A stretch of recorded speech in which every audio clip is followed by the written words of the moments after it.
ಕರ್ನಾಟಕ ರಾಜ್ಯದ ಯಶಸ್ವಿ ಗ್ಯಾರಂಟಿ ಯೋಜನೆಗಳ ಜಾರಿಯ ನಂತರ ಲೋಕಸಭೆ ಚುನಾವಣೆಯಲ್ಲಿ ಕಾಂಗ್ರೆಸ್ ಪಕ್ಷವು ಅಧಿಕಾರಕ್ಕೇರಿದರೆ ದೇಶಾದ್ಯಂತ ಇನ್ನಷ್ಟು ಉತ್ತಮ ಯೋಜನೆಗಳನ್ನು ಜಾರಿಗೆ ತರಲು ಚಿಂತಿಸಿದೆ. ಇವುಗಳಲ್ಲಿ ಪ್ರಮುಖವಾಗಿರುವ ನಾರಿ ನ್ಯಾಯ ಯೋಜನೆಯ ಇನ್ನೊಂದು ಗ್ಯಾರಂಟಿ ಬಗ್ಗೆ ಸ್ವಲ್ಪ ಮಾಹಿತಿ ಇಲ್ಲಿದೆ. ಮಹಿಳೆಯರಿಗೆ ಉದ್ಯೋಗ ನೀಡುವ ಮೂಲಕ ಆರ್ಥಿಕ ಸ್ವಾತಂತ್ರ್ಯ ದೊರಕಿಸುವುದು ಕಾಂಗ್ರೆಸ್ ಪಕ್ಷದ ನಾರಿ ನ್ಯಾಯ ಯೋಜನೆಯ ಮತ್ತೊಂದು ಗ್ಯಾರಂಟಿ. ಈ ಯೋಜನೆಯ ಪ್ರಕಾರ ಕೇಂದ್ರ ಸರ್ಕಾರದ ಹೊಸ ಉದ್ಯೋಗ ನೇಮಕಾತಿಗಳಲ್ಲಿ ಅರ್ಧದಷ್ಟು ಉದ್ಯೋಗಗಳು ಮಹಿಳೆಯರಿಗೆ ಮೀಸಲಾಗಲಿದೆ. ಇದರಿಂದ ಹೆಚ್ಚಿನ ಮಹಿಳೆಯರು ಉದ್ಯೋಗಸ್ಥರಾಗಿ ಆರ್ಥಿಕವಾಗಿ ಸಬಲರಾಗಬಹುದು. ಯಾವುದೇ ಪರಿಸ್ಥಿತಿಯನ್ನ ಎದುರಿಸುವ ಛಲ ಮೂಡಬಹುದು.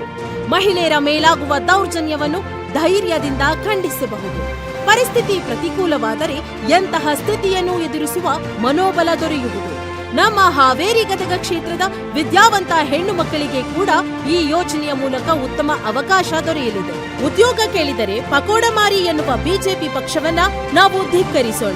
ನಮ್ಮ ಹೆಣ್ಣು ಮಕ್ಕಳಿಗೆ ಉತ್ತಮ ಉದ್ಯೋಗದ ಖಾತರಿ ನೀಡುವ ಕಾಂಗ್ರೆಸ್ ಪಕ್ಷದ ಅಭ್ಯರ್ಥಿ ಶ್ರೀ ಆನಂದಸ್ವಾಮಿ ಗಡ್ಡದೇವರಮಠ ಇವರಿಗೆ ನಮ್ಮೆಲ್ಲರ ಅಮೂಲ್ಯ ಮತವನ್ನು ನೀಡಿ ಬೆಂಬಲಿಸೋಣ.